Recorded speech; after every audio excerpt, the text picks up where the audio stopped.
안녕하십니까. 신천지인과 신천지 피해가족 여러분, 오늘은 마태 11장 천국은 침노하는 자다는 의미를 가지고 같이 알아보도록 하겠습니다. 신천지는 천국은 침노하는 자는 누구냐? 서기관 바리새인이다. 그리고 천국은 예루살렘 성전이다, 이런 어떤 논리로 접근합니다. 왜 그러냐면 오늘날 마지막 때에, 재림 때에 장막 성전에서 길례비를 했고, 그 길례비 사자가 있는 곳에서 배도 멸망이 있어졌고, 거기에 이만희 씨가 구원자로 와서 네가 배도자다, 네가 멸망자다 해서 구원자 역할을 했다는 겁니다. 그래서 이 장막 성전과 같은 곳을 성경에서 찾다 보니까 그곳이 어디냐면 예루살렘 성전이라는 거예요. 그래서 예루살렘 성전은 어디냐? 예루살렘 성전이 그러면 제사 드리고 기도하는 곳이잖아요. 그런데 신천지는 장막 성전은 교회잖아요. 설교하는 교회. 그래서 세례 요한이 예루살렘 성전에서 길례비 하다가 서기관 바리새인에 의해서 멸망을 당했고, 예수님이 거기에서 서기관 바리새인의 정체를 드러내어 구원자 역할을 했다, 이런 논리거든요. 그래서 신천지는 모든 것을 배도 멸망 구원의 순리로 이렇게 풉니다. 그래서 침노한다 그러면 이걸 멸망자로 이해를 합니다. 그래서 멸망을 시키는 천국은 어디냐? 세례 요한이 예루살렘의 역사는 예루살렘 성전이다, 이렇게 얘기를 하는 거죠. 그래서 첫 번째, 천국은 침노하는 자라고 하는데, 이 침노하는 자는 뭘 의미하느냐? 그 다음에 두 번째, 예루살렘 성전을 천국이라 하는 이유는 뭐냐? 이것에 대해서 알아보도록 하겠습니다. 이제 오늘의 볼 말씀은 조금 난이도가 높은 말씀이에요. 조금 난해한, 이해하기 어려운 말씀 중에 하나입니다. 그러나 잘 들어보시면 이거 어려운 말도 아닙니다. 침노하는 자다, 이런 어떤 말을 하니까 멸망시키는 자다, 이런 어떤 논리로 다가서면 이해를 할 수 없고요. 한번 본문부터 읽어보겠습니다. 마태 11장 11절과 2절입니다. 내가 진실로 너희에게 이르노니 여자가 낳은 자 중에 세례 요한보다 큰 이가 일어남이 없도다. 그러나 천국에서는 극히 작은 자라도 저보다 크니라. 세례 요한의 때부터 지금까지 천국은 침노를 당하나니 침노하는 자는 빼앗느니라. 이제 여기서 우리가 알아볼 것은 이제 12절에 포인트가 있거든요. 12절을 알아보면서 이제 11절까지 못 매기니까 같이 알아보도록 하겠습니다. 여기서 이제 침노하는 자는 빼앗느니라. 이게 침노하는 자는 누구냐? 이제 한기총 소속 순복음 교리에 은혜 받은 사람, 또 장로교의 교리, 예수님을 믿는 신자, 이렇게 얘기했는데, 예수님을 믿는 신자라고 이렇게 보는 것이 더 타당할 수 있습니다. 신천지는 이것이 잘못됐다고 해서 멸망자, 서기관, 바리새인들, 이렇게 얘기합니다. 그러면 이제 우리가 성경을 볼 때 어떻게 봐야 되냐? 신천지는 이 침노하는 자는 멸망자고, 멸망자는 서기관 바리새인들이다, 이렇게 얘기를 하는데, 그러면 우리가 이 본문에 문맥에서 이 말이 나와야 되거든요. 근데 과연 이 마태 11장에 문맥에 서기관 바리새인이 나오냐? 안 나옵니다. 우리가 이것을 알기 위해서는 성경을 보는 어떤 기본적인 방법을 알아야 돼요. 성경은 문맥을 통해서 봐야 돼요. 왜 그러냐면 서술 형식의 글이기 때문에 문맥을 봐야 된다. 그래서 1차적으로 마태 10장과 11장의 이 문맥을 통해서 보고, 더 나아가서 마태복음을 보고, 더 나아가서 사복음서, 더 나아가서 서신서, 더 나아가서 신구약 성경, 이 포괄적으로 성경을 보고 우리가 이해를 해야 됩니다. 그래서 이단들은 특히 개역 한글을 받아먹어서 낱말 짜맞추기를 하는데, 이것은 굉장히 무지한 얘기예요. 본래 예수님과 사도들이, 선지자와 사도들이 성경을 기록할 때에 개역 한글로 기록한 거 아니에요. 히브리어와 헬라어로 기록했고, 이 개역 한글은 중국어 한자 성경을 번역한 거예요. 물론 시대 1900년도에 보니까 히브리어나 헬라어를 아는 사람이 없었죠. 그래서 이제 중국어, 우리가 한자 문화권이다 보니까 중국어 한자 성경을 번역한 것 뿐입니다. 만약에 개역 한글이 정확한다 할 것 같으면 히브리어나 헬라어로 바로 우리나라 말로 번역하든가, 다른 영어나 다른 모든 전 세계 언어로 번역되어 있는데, 전 세계 언어로 번역된 것은 전부 잘못된 것이고 히브리 헬라어도 잘못됐다는 논리밖에 안 나와요. 오로지 중국어 한자 성경을 번역한 개역 한글만 정확하다면, 개역 한글보다 더 정확한 것은 뭐예요? 중국어 한자 성경이다. 이렇게 이해를 해볼 수 있죠. 이게 굉장히 논리에 안 맞는 얘기죠. 이단 교주들이 개역 한글을 받아먹었다고 하는 것은 개역 한글이 한자, 구어, 고어로 되어 있어서 어렵습니다. 그래서 이걸 해석한다고 해서 낱말 짜맞추기를 하면서 이것을 풀어진다, 푼다, 자기만이 계시받았다 이렇게 얘기하는데, 이것은 전부 잘못된 것이라, 거짓 계시라는 것을 우리가 좀 이해를 해야 됩니다. 그럼 과연 신천지가 거짓 계시인지 성경대로인지 한번 살펴보도록 하겠습니다. 첫 번째, 마태 11장, 천국은 침노하는 자는, 천국을 침노하는 자가 서기관 바리새인인가? 신천지가 이렇게 그림을 보면 신천지 주장입니다.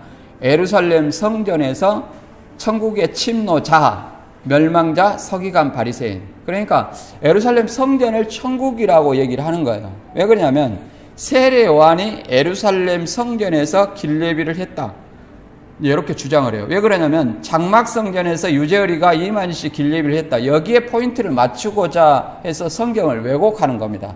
자기들이 원하는 결론을 위해서 성경을 왜곡하는 거예요. 왜 그런지 이해되실까요? 그리고 침노라는 것은 남의 나라를 불법으로 쳐들어옴, 여기서 불법이라는 얘기가 나옵니다. 불법이다. 여기서는 천국을 침노한다는 의미는 불법을 얘기를 하지 않습니다. 불법이란 말이 나오지 않아요. 또 일제시대 때 불법으로 국권을 빼앗아 감, 불법자라는 어떤 논리를 만들기 위해서, 성경에 없는 말이죠. 성경에 없는 말인데, 여기서 침노하는 자는 멸망자고 멸망자는 서기관 바리새인들이에요. 그러면 침노당하는 천국은 어디냐? 예루살렘인데, 왜 예루살렘이 천국이냐? 세례 요한이 길례비 역사를 했다. 예루살렘 성전에서 이제 길례비 사자 역사를 했다는 거예요. 그러면 성경에 과연 길례비 사자 역사를 했는가, 이걸 알아봐야 되는데 그걸 안 알아본다는 말이에요. 그 다음 한기총 비판해가지고 이것이 만약에 천국이 교회라면 지금 천국을 불법으로 빼앗아야 한다, 이렇게 얘기를 하면서 천국을 침략하러 왔습니다, 이렇게 얘기한다고 이제 비판을 하는 거죠. 그래갖고 교회 그림 해가지고 천국을 침략하러 왔습니다 하고 교회 간다는 거예요. 이런 논리는 좀 억지스럽죠. 문맥을 이해를 하지 못하고 성경의 뜻을 배도 멸망 구원의 순리로 돌리다 보니까 이런 어떤 사태가 벌어집니다. 그 다음에 초림 때 세례 요한은 양떼를 버리고 도망한 자다, 요한복음 10장에 이렇게 얘기했는데, 이제 요한복음 10장에 보면 절도와 강도, 도적이 나오고 그 다음에 싹군의 목자가 나와요. 싹군의 목자는 양을 버리고 도망간다 그러죠. 근데 이 절도와 강도, 도적은 서기관 바리새인들 알고, 이 싹군의 목자로 양을 보고 도망간 자는 세례 요한이다, 이런 논리를 얘기하는 것은 여기도 왜 그럴까요?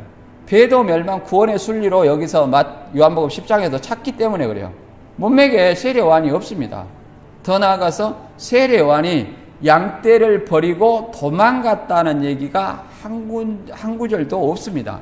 예수님을 증거하고 헤롯의 불륜을 지적하다가 감옥에 갇혀서 죽었다는 얘기밖에 나오지 않습니다.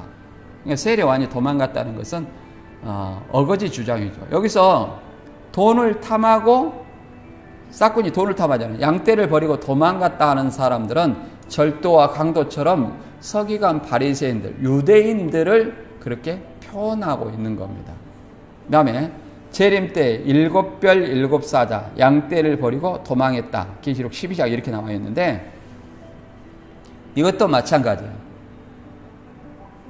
계시록 2장과 3장의 7교회가 길레비 사자도 될 수 없을 뿐더러 교회는 에클레시아로 모임입니다. 부르심을 받은 자들은 모임이에요. 하나님 백성의 모임을 교회라고 합니다. 교회가 길레비 사자를 길레비를 하나요? 그리고 여기서도 계시록 1장 20절에 7별 7사자를 했는데 7별은 7교회의 사자예요. 그러니까 7교회의를 뺐죠. 그러니까 계시록에 가감했잖아요. 이것도 성경 왜곡이다. 그리고 이걸 이제 재림 때와 동일하게 통일성을 갖게 하기 위해서 이거 어거지 논리를 얘기를 하는 겁니다. 양떼를 버리고 도망갔다는 말은 계시록 2장과 3장이 없고 이제 계시록 12장에 여자가 광야로 나가죠. 뱀의 낯을 피해서 이제 그것은 나중에 한번 자세히 보도록 하겠습니다. 그래가지고 천국 곧 교회, 그 다음에 교회 양떼, 천국이 교회 양떼가 양떼 천국이 대적에게 침노당함, 그러니까 교회가 침노당함 이렇게 얘기를 하고 있습니다. 그래서 초림 때는 예루살렘을 침노하는 자는 누구냐? 세례요한이 예루살렘에서 역사하다가 서기관 바리새인에게 침노당했다, 멸망을 당했다 이런 논리를 얘기하고자 하는 거예요. 이것은 재림 때 계시록 7교회에 7머리 10뿔 짐승이 42달 동안 침노해서 멸망을 당했다 이런 논리를 얘기를 하고자 하는 거죠. 그래서 여기 보면 장막성전에 7사자가 있죠. 그래서 멸망을 이렇게 당했죠. 그래서 배도자, 멸망자가 있다. 침노 당했다. 그랬을 때 이만희 씨가 친천지 12지파 증거장막 성전에서 네가 배도자다, 멸망자다. 이것이 이렇게 말하는 것이 어린 양의 피와 자기의 증거하는 말이다. 이렇게 논리를 얘기를 하는 겁니다. 그래서 재림 때 침노하는 자는 7머리 10뿔 짐승이고 장막성전에 42달 침노하여 멸망을 시켰다고 주장을 합니다. 그러나 그런 일이 없었어요. 없었고 여러분들이 실상을 데우스TV에 이제 확인해 보시면 그걸 잘 이해를 할 수 있습니다. 그 확인할 수 있어요, 사실을. 그러나 그런 일이 없었습니다. 그럼 어떤 의미일까요? 침노한다는 의미는 마태 11장 11절과 12절 읽어보겠습니다. 내가 진실로 너희에게 말하노니 여자가 낳은 자 중에 세례 요한보다 큰 이가 일어남이 없도다. 그러나 천국에서는 극히 작은 자라도 저보다 크니라. 이렇게 설명하고 있습니다. 여기서 말하는 것은 이제 요 구절부터 읽어볼게요. 신천지는 여자가 목자입니다. 목자가 낳은 자 중에 세례 요한보다 큰 이가 일어남이 없도다. 그러면 모세나 솔로몬이나 여호수아나 아브라함이나 이런 어떤 많은 사람이 있어요. 롯도 있고 이런 어떤 많은 사람들이 있는데 이런 어떤 사람들보다 누가 크다는 거예요? 세례 요한이 가장 크다. 그리고 그 사람들이 여기서 목자가 낳은 자 중이라면 논리에 맞지 않습니다. 목자가 낳은 자 중에 세례 요한이 그럼 목자가 낳았나요? 그런 건 아니죠. 그래서 여기서 여자가 낳은 자라는 것은 아담과 하와를 제외하고는 모두가 다 여자에게서 낳았어요. 모두가 다 여자에게 낳았다. 아담 하와 이후에 모든 인류를 여자에게서 낳은 자 이렇게 말합니다. 그러면 모든 인류 중에 세례 요한보다 큰 이가 일어남이 없다고 말하면 세례 요한이 가장 크다는 거죠. 세례 요한이. 그럼 왜 세례 요한이 가장 크다고 하느냐? 왜 크다고 할까요? 이것은 예수님이 제자들한테 마태 13장 16절 이하에 보면 많은 선지자와 선견자들이 너희 보고자 하는 것을 보지 못했고 너희 듣는 것을 듣지 못했다 이렇게 얘기를 합니다. 그래서 제자들과 차이는 뭐냐? 자, 그러나 여기는 제가 대조죠. 천국에서는 극히 작은 자라도 저보다 크니라. 이렇게 세상에서 가장 큰 사람이 누구냐면 세례요한이에요. 그러나 천국 백성보다는 세례요한이 더 작고 천국 백성이 세례요한보다는 더 위대하다, 더 크다 그런 논리거든요. 그래서 이것은 하나님 나라에 대한 어떤 소망을 주기 위한 목적이지 이게 천국에 못 들어갔다. 천국 이 부등호 해가지고 천국 동그라미 그려가지고 천국 백성 가장 작은 자, 못난 자가 예를 들어서 턱걸이 하고 있는데 그보다 작으면 세례요한은 천국에 들어갔냐 못 들어갔냐 못 들어갔다. 그래서 배도자다. 이런 논리를 얘기를 하는데 신천지가 많이 사용합니다. 그러나 여기서는 그런 논리가 아니에요. 비교법이거든요. 천국에서는 아무리 작은 자라도 작은 자, 지극히 작은 자라고 하는 것은 마태 25장의 양과 염소에서도 지극히 작은 자 하나에게 한 것이 곧 내게 한 것이다. 곧 지극히 작은 자 하나를 누구와 같이 예수님과 같이 동일시하고 있어요. 그 말은 하나님의 백성 아주 보잘것없는 그 사람도 누구처럼 예수님처럼 사랑하라는 거죠. 사랑하고 섬기라는 어떤 의미로 얘기를 합니다. 그래서 하나님의 백성을 그렇게 지극히 작은 자로 많이 표현합니다. 그래서 하나님의 백성을 그렇게 표현하고 하나님의 백성, 예수를 믿는 하나님의 백성은 세상에서 가장 큰 세례요한보다 하나님의 백성은 더 위대하다 그런 어떤 논리입니다. 그러면 세례요한을 세상에서 가장 크다고 얘기하는 이유는 뭘까요? 세례요한은 세상에서 가장 크다는 이유는 뭐고, 그다음에 제자들은 그 세례요한보다 세상에 가장 큰 그 세례요한보다 더 크다고 하는 이유는 뭘까요? 이 차이점이 있어요. 세례요한이 모든 인류 중에 가장 크다는 것은 메시아를 가장 가까이서 증거하고 길예비를 했기 때문에 세례요한이 가장 크다고 합니다. 더 나아가서 세례요한은 예수님께 침례를 베풀고 세례요한은 자기 백성에게 세례를 베풀어서 예수님이 구원자라고 증거를 하기 때문에 세례요한을 가장 크다고 얘기를 합니다. 그러나 예수님의 제자, 곧 천국 백성을 이런 세례요한보다 크다고 하는 것은 예수님의 복음을 세례요한은 듣지 못했다. 십자가 부활에 대한 어떤 그 복음을 듣지 못했기 때문에 세례요한이 십자가 부활의 복음을 들은 예수님의 제자들보다 세례요한은 작다. 세례요한보다 복음을 들은 예수님의 제자들이 더 크다. 이런 어떤 논리입니다. 그래서 이것은 하나님 나라에 대한 소망을 심어주기 위한 하나님 나라를 예수 그리스도를 믿는 천국 백성은 세상에서 가장 큰 세례요한보다 크다. 이걸 나타내고자 하는 겁니다.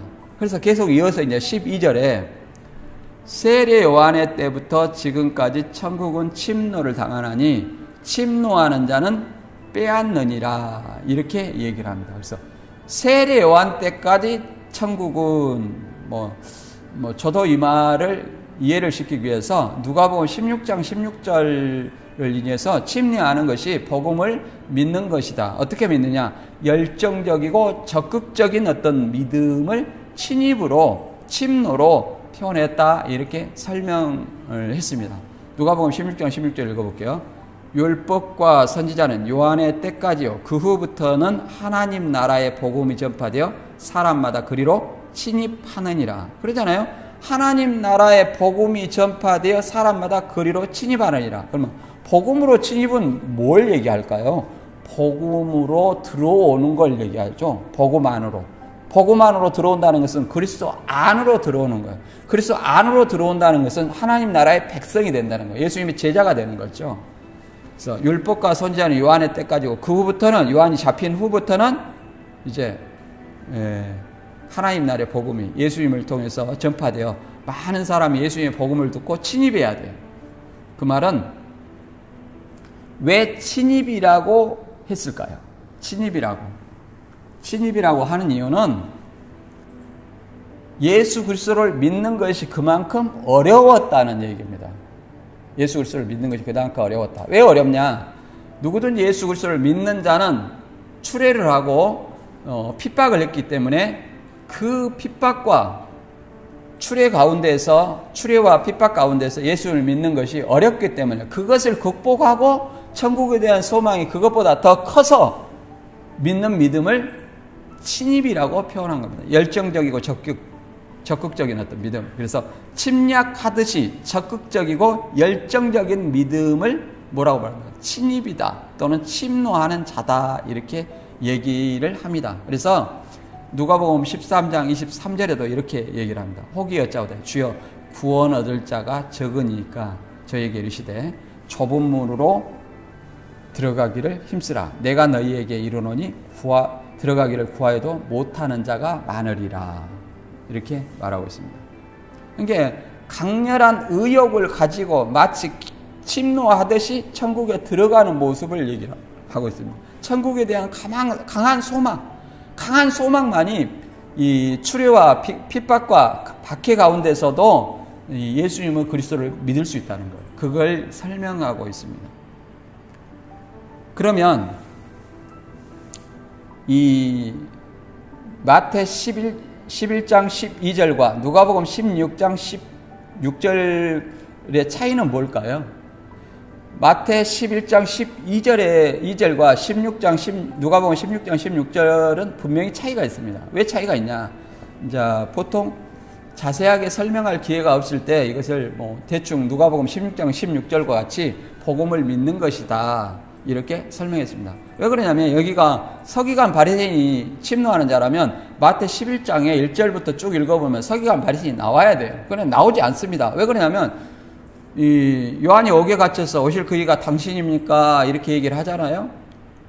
물어보잖아요. 세례요한의 제자들이. 그러니까 너희 보고 들은 것을 얘기해라. 보고 들은 건 뭐냐? 병 고치고 가난한 자한테 복음을 전한다. 그리고 이제 그것을 세례요한한테 말했습니다. 제자들이. 그리고 더 나아가서 세례요한의 제자들이 떠나가므로 예수님이 제자들한테 세례요한에 대해서 설명하기를 너희가 광야에 무엇을 보러 나갔더냐? 바람에 흐르는 갈대냐? 갈대가 아니라는 거죠. 아니면 부드러운 옷 입은 사람이냐? 부드러운 옷 입은 사람은 왕궁에 있다. 그러면 너희가 무엇을 보려고 광야에 나갔냐? 선지자냐? 옳다. 선지자로다. 선지자라는 얘기를 하는 거예요. 그래서 이게 마태 11장에는 세례요한에 대한 얘기를 하는 것이지 서기관 바리새인에 대한 얘기는 없습니다. 그래서 마태 11장 12절에 세례요한의 때부터 지금까지 천국, 이 천국은 누구냐? 뭐냐? 그러면 세례요한 때부터 지금까지 천국은 침노를 당하는 침노하는 자는 빼앗느니라. 이게 침노에서 빼앗았다 그러면 천국을 자유소유로 만들었다. 그러면 천국을 자유소유로 만들었다는 것은 예루살렘 성전을 얘기하는 거 아닙니다. 예수님이 천국이에요. 천국을 자기 소유로 만들었다는 것은 예수님의 제자가 됐다는 거예요. 모든 핍박과 박해 가운데서 예수님을 믿어서 예수님의 제자가 됐다. 예수님의 제자가 되면 뭐예요? 천국을 소유했죠. 이렇게 얘기를 할 수 있습니다. 그런데 이 천국을 어떻게 소유했느냐? 세례요한 때부터 지금까지 천국. 세례요한 때부터 예수님 때까지 천국이에요. 누가복음 16장 16절은 예수님 이후로부터 천국이에요. 그러면 세례요한 때부터 예수님 때까지 천국은 뭐냐? 세례요한의 천국은 세례요한이 회개하라 천국이 가까이 왔느니라 하면서 예수님을 증거하는 거예요. 그래서 세례요한의 증거로 예수님을 믿고 예수님 앞으로 나온 자를 천국을 세례요한 때부터 지금까지 천국은 침노를 당하는 침노한 자를 빼앗느니라. 세례요한의 말을 듣고 세례요한의 증거를 듣고 예수님을 믿는 자를 이렇게 얘기를 하는 겁니다. 마태 11장 12절은 누구 말을 듣고요? 세례요한의 증거를 듣고 예수님을 믿는 자를 얘기를 하는다. 그래서 세례요한의 증거는 헤롯의 잡힘으로 세례요한의 사명이 끝나는 거예요. 그리고 이제 세례요한이 잡힘으로 이제 누가 증거하는 거예요? 이때부터 회개하라 천국이 가까이 왔느니라 예수님이 마태 4장 17절에 얘기를 하잖아요. 그러므로 이때부터 하나님 나라의 복음이 전파되어 사람마다 침입하는 거예요. 박해와 환난 속에서 예수님 천국에 대한 어떤 소망을 가지고 적극적으로 믿는 믿음, 그 믿음을 얘기한다. 그래서 누가복음 여기서는 예수님 때부터 예수님을 통해서 하나님 나라의 복음이 전파되어 사람 나라다 그리고 침입하는 것은 예수님의 복음을 듣고 천국 예수님의 제자가 되는 자. 마태 11장 12절은 누구 말을 듣고 예수를 믿는 자요? 세례요한의 말을 듣고 예수를 믿는 자를 얘기한다. 이렇게 차이가 있습니다. 구분을 해드렸습니다. 그러면 이렇게 박해와 핍박 가운데서 핍박과 박해 가운데서 열정적으로 믿은 자들은 누구냐? 세리와 창기라고 얘기를 합니다. 마태 21장 31절에 이렇게 얘기를 합니다.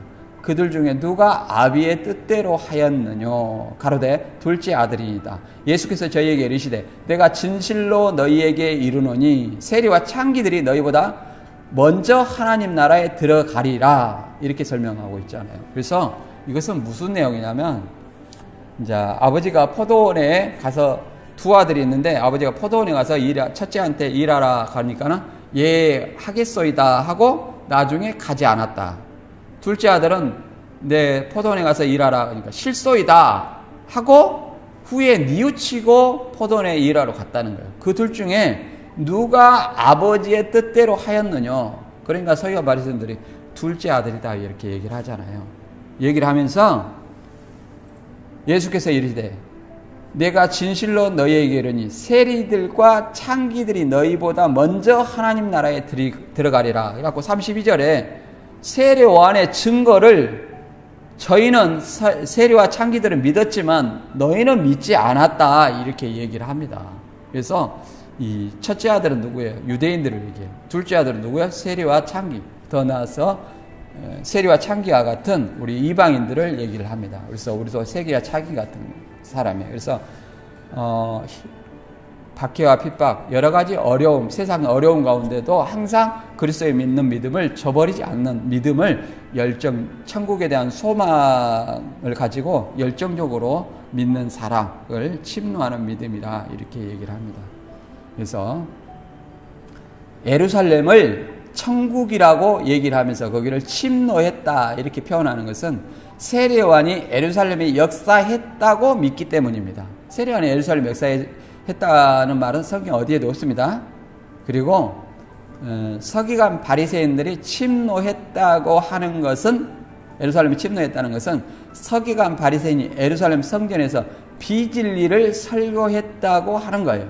그러니까 세례요한이 비진리를 예루살렘에서 설교했다 또는 예루살렘 성전이 설교하는 곳이다 이렇게 얘기하는 것은 성전의 기능을 완전히 오해하는 겁니다. 그러면 이제 예루살렘 두 번째 예루살렘 성전이 천국이라 하는 이유를 구체적으로 한번 보도록 하겠습니다. 이제 세례요한이 예루살렘 성전에서 길예비 사역을 했기 때문에 천국이라 한다고 그랬죠. 예루살렘 성전을. 근데 예루살렘 성전은 뭘까요? 오늘날에도 이단들이 장막성전, 증거장막성전 이렇게 얘기하지만 계시록 15장 5절에는 하늘에 증거장막성전이라 증거장막의 성전이에요. 소유격이 들어갔잖아요. 소유격. 그러니까 하늘의 성전이 증거장막이에요. 증거장막이라는 것은 하나님과 어린 양이 성전이기 때문에 그렇고 하나님과 어린 양이 언약의 주체이시기 때문에 증거장막이라고 얘기를 합니다. 증거장막에는 뭐가 들어있어요? 언약궤가 들어있잖아요. 그래서 그렇게 표현을 하는 것입니다. 그러면 예루살렘 성전이 어떤 역할을 할까요? 여기 그림 보면 이 이방인의 뜰이 있고 이 이방인의 뜰에서 소나 양이나 비둘기를 팝니다. 그래서 소나 양과 비둘기가 있죠. 예수님께서는 마태 21장 12절에 보면 예수께서 성전에 들어가사 성전 안에서 매매하는 모든 자를 내어 쫓으심에 돈 바꾸는 자들의 상과 비둘기 파는 자들의 의자를 둘러 엎으시고 이렇게 얘기를 합니다. 그래서 여기서 성전에 들어가서 성전에서 매매하는 자가 두 종류가 있어요. 비둘기나 그 다음에 비둘기만 나와 있잖아요. 비둘기는 가난한 사람들을 위해서 이제 비둘기를 파는 거예요. 그 다음에 양, 중산층. 그 다음에 좀 부자는 소. 이렇게 양과 소와 비둘기. 이것은 뭘 위해서 필요합니까? 제사를 드리기 위해서. 매일 제사를 성전에 드리는 거예요. 그 다음에 돈 바꾸는 자들. 이게 돈 바꾸는 자들은 환전상인데, 노마 화폐가 이제 제우스 상이 들어있어요. 노마 황제의 상이 들어있어요. 그렇기 때문에 우상 숭배가 되는 겁니다. 그래서 성전 화폐로 바꾸는 거예요. 그래서 환전을 하는 거예요. 성전 화폐로. 노마 화폐를 성전 화폐로 바꾸는 거예요. 그랬을 때 바꿔주는 어떤 이런 것들이 이권이죠. 그래서 내 집을 강도의 소굴로 만드느냐 이렇게 얘기를 하는 거죠. 그래서 성전의 구조를 보면 이제 소나 양이나 비둘기를 파는 이방인의 뜰이 있고 이제 여기 칸막이가 돼 있는데 여기에 들어가면 이제 이방인들은 죽습니다.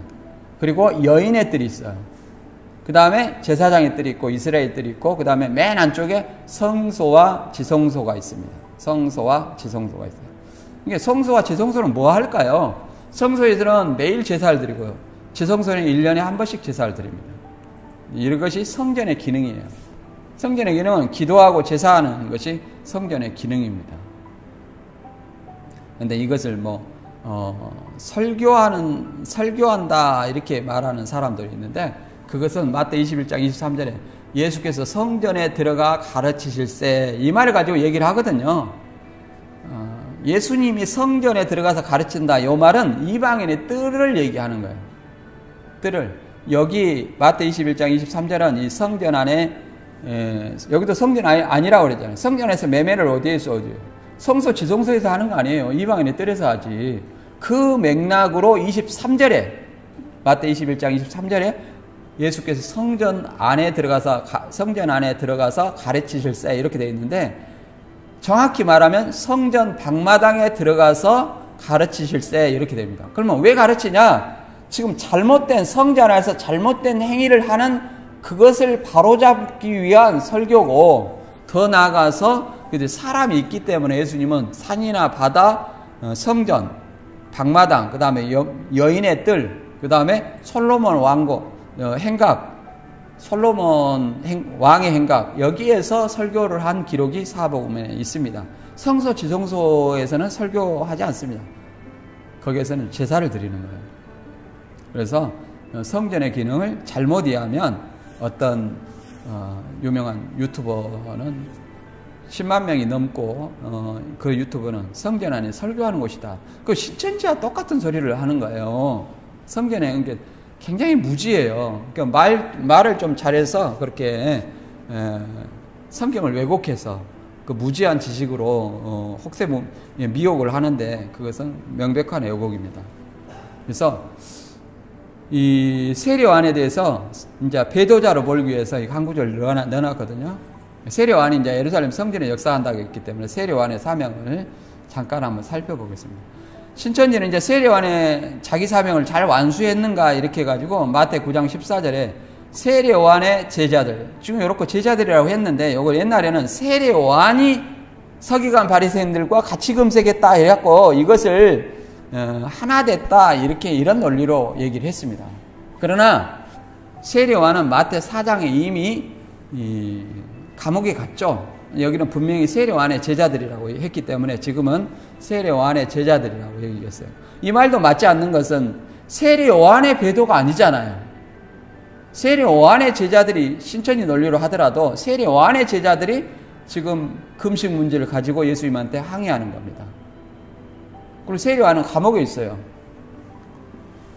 그리고 세례요한의 증거를 듣고서 세례요한에게 남아있는 사람들은 이미 예수님을 믿지 않아요. 예수님을 믿지 않는다는 것은 바꿔 말하면 성경을 믿지 않는다는 거예요. 그리고 우리와 바리새인들은 금식하는데 어찌하여 당신의 제자들은 금식하지 아니하냐까 이 말은 무슨 말이냐? 율법에 세례요한의 제자들 중에 예수님 앞으로 나온 자들은 복음에 있기 때문에 율법 준수의 의무가 없습니다. 그러나 세례요한의 제자들, 예수님 앞으로 나오지 않는 세례요한의 제자들이나 유대인들은, 바리새인들은 율법 준수의 의무가 있어요, 없어요? 있습니다. 있어요. 그렇기 때문에 이 일주일에 2번씩 월목 금식을 하고 또 금식일이 속죄일, 부림절 전날 이런 날은 율법을 지키는 유대인들이 금식을 합니다. 그러나 예수님은 신랑과 함께 있을 때는 금식할 수 있다겠어요? 없다겠어요? 없다고 하는 거예요. 예수님 제자들은 금식하지 않죠. 그래서 이것은 하나 됐다는 것이 아니라 여기서 하나 됐다는 말이 있습니까? 왜 당신은 우리와 바리새인들은 율법을 준수하고 있는데 왜 당신의 제자들은 율법대로 금식하여 율법을 준수하지 않습니까? 이런 어떤 의미예요. 왜 율법을 안 지키냐는 얘기죠. 그래서 이것은 다시 한번 정리하면 세례요한의 제자들이 금식을 하는 것은 요한의 증거를 듣고도 예수님을 믿지 않고 세례요한 자체만을 사람만을 믿기 때문에 율법을 준수할 의무가 있는 거예요. 그래서 더 나아가 유대인도 율법 준수의 의무가 있다. 그런 것이지 하나 됐다는 논리는 하나도 없습니다. 세례요한은 오히려 서기관 바리새인과 사두개인들이 오는 어떤 것을 독사의 자식들이라고 했습니다. 독사의 자식들. 그래서 독사의 자식들. 오히려 그들은 세례요한의 말을 믿지 않았다고 얘기를 했습니다. 그렇기 때문에 하나 됐다는 말은 신천지가 악의적인 애곡이다. 뭐하기 위해서 세례요한이 사명을 완수 못해서 배도한 자다. 이런 논리를 말하기 위함이죠. 그 다음에 세례요한은 예루살렘 성전에서 역사했는가? 그러면 성경으로 역사할 것이라는 예언이나 또 그 성전에서 역사했다는 증거가 있어야 되잖아요. 성경적인 기록이 있어야 되잖아요. 과연 기록이 있을까요?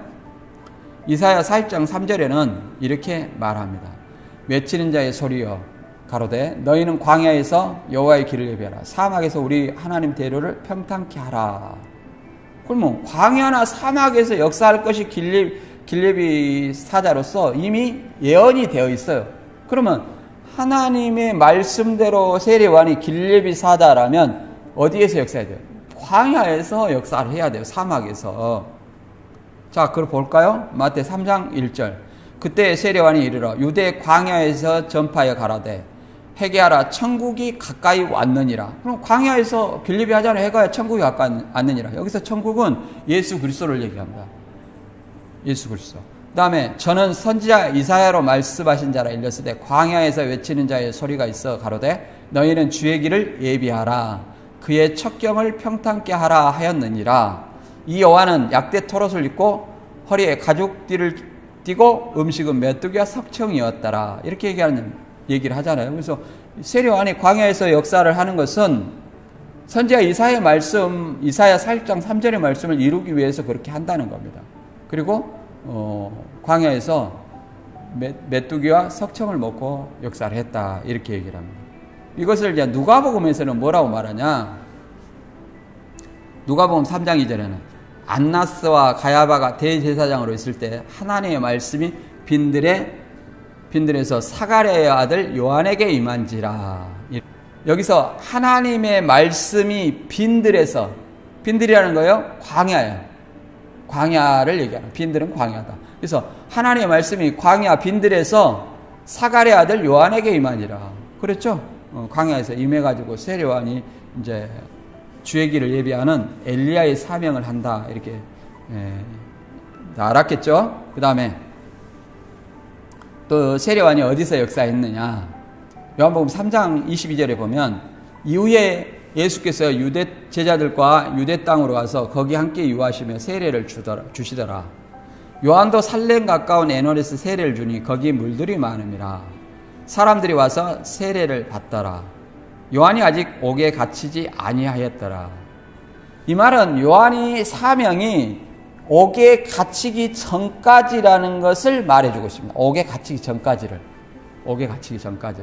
그래서 옥에 갇히기 전까지 뭐 해야 되냐면 세례를 통해서 예수님을 증거해야 돼요. 근데 이제 신천지는 이걸 어떻게든지 세례요한을 배도자로 만들기 위해서 그 논리를 만듭니다. 어떻게 하냐?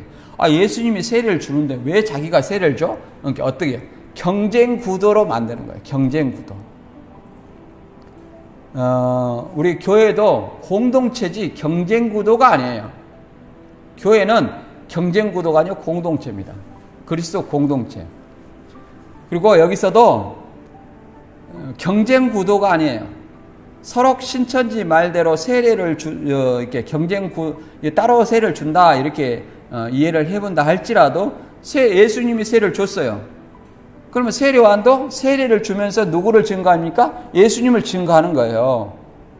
그러면 그것이 세례요한의 배도라고 말할 수 있을까요? 세례의 신천지는 세례의 목적을 모르는 거예요. 세례요한이 세례를 주는 목적을 모르는 거예요. 세례요한의 세례를 주는 목적을 뭘까요? 사도행전 19장 4절에 보면 바울이 가로되 요한이 회개의 세례를 베풀며 백성에게 말하되 내 뒤에 오시는 이를 믿으라 하였으니 곧 예수라. 예수 그리스도를 세례를 통해서 예수 그리스도를 믿으라고 증거하는 겁니다. 이게 경쟁 구도가 아니다. 그리고 더 나아가서 예수님은 세례요한이 옥에 갇힌 후부터 역사예요. 그러면 여기서 세례를 줬다는 것은 어떤 의미냐? 요한복음 4장 1절에 보면 예수의 제자를 삼고 세례를 주는 것이 요한보다 많다 하는 말을 바리새인이 들은 줄을 주께서 아신지라. 예수께서 친히 세례를 주신 것이 아니요 제자들이 준 것이라. 그러니까 예수님이 공생애 전까지는 역사를 하신 건 아니죠.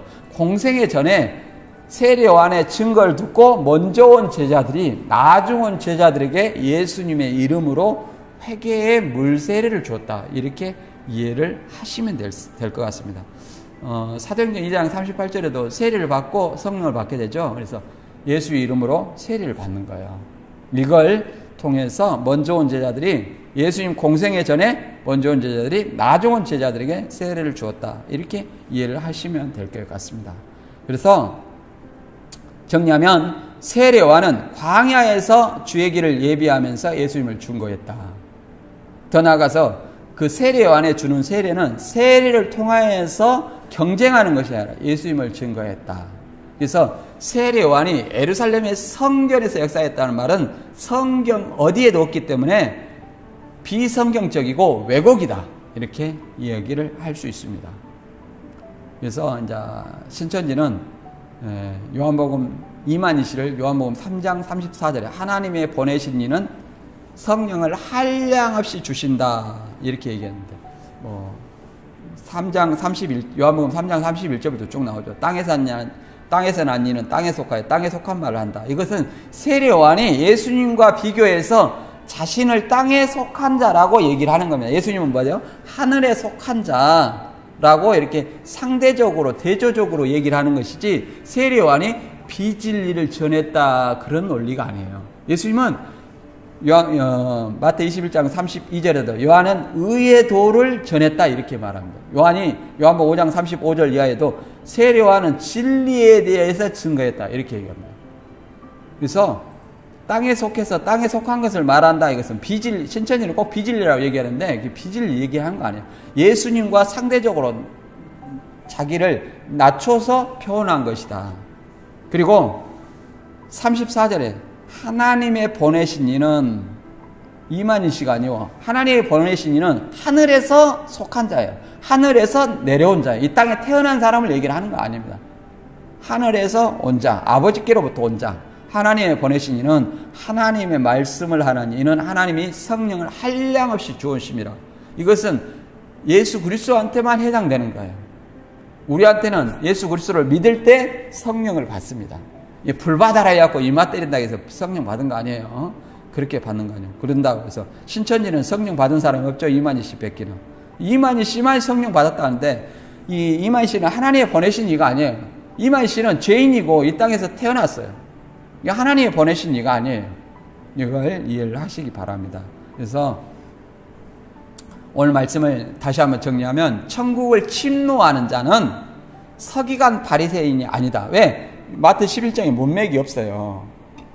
이게 세례요한의 말 듣고 예수 그리스도를 믿는 자를 천국을 침노하는 자로 천국을 빼앗았다 이렇게 얘기합니다. 빼앗았으니까 천국이 자유 소유죠. 천국을 소유로 삼는 걸 얘기합니다. 그 앞절의 문맥하고 이어져요. 천국 백성은 모든 인류보다 가장 위대한 세례요한보다 더 크다 이렇게 얘기를 합니다. 그래서 그 천국 백성이 되는 것이 그만큼 세례요한보다 더 유일하다. 그러니 세례요한의 말을 듣고 예수님을 믿는 사람은 천국을 침노하여 빼앗는 것처럼 소망을 가지라는 어떤 이런 얘기입니다. 다른 논리가 아니에요. 그리고 예루살렘 성전을 천국이라 하는 이유는 세례요한이 예루살렘 성전에서 길예비 역사를 했다 이런 논리인데, 세례요한은 예루살렘 성전에서 길예비 역사를 한 적이 없다. 성경에 어디에도 그런 기록이 없다. 그러니까 이것은 성경에 더하거나 뺀 것이다. 가감한 것이다. 이렇게 이해를 해볼 수 있습니다. 이게 무엇이 성경적인지, 우리는 성경대로 믿어야만 구원 얻습니다. 그래서 요한일서 4장 1절에 영을 다 믿지 말고 영들이 하나님께 속하였나 시험하라 하잖아요. 왜? 많은 거짓 선지자들이 세상에 나왔다는 거잖아요. 왜? 상담소 가지 마라, 탈퇴자 만나지 말라, 유튜브 보지 말라 이렇게 하겠느냐? 자기들이 거짓말이 드러날까 봐 그런 거 아니냐? 그러면 시험해보고 믿으라는 이 말도 시행할 수 없잖아요. 시험해보고 믿으려면 상담소 와야 되고 탈퇴자 만나봐야 되고 또 유튜브 봐야 되잖아요. 이거 들어보고 판단해야 돼요. 여러분도 무엇이 성경적인지 들어보고 판단하는 여러분이 되시기 바랍니다. 오늘 말씀 여기서 마치고 다른 주제로 다시 찾아뵙겠습니다. 감사합니다.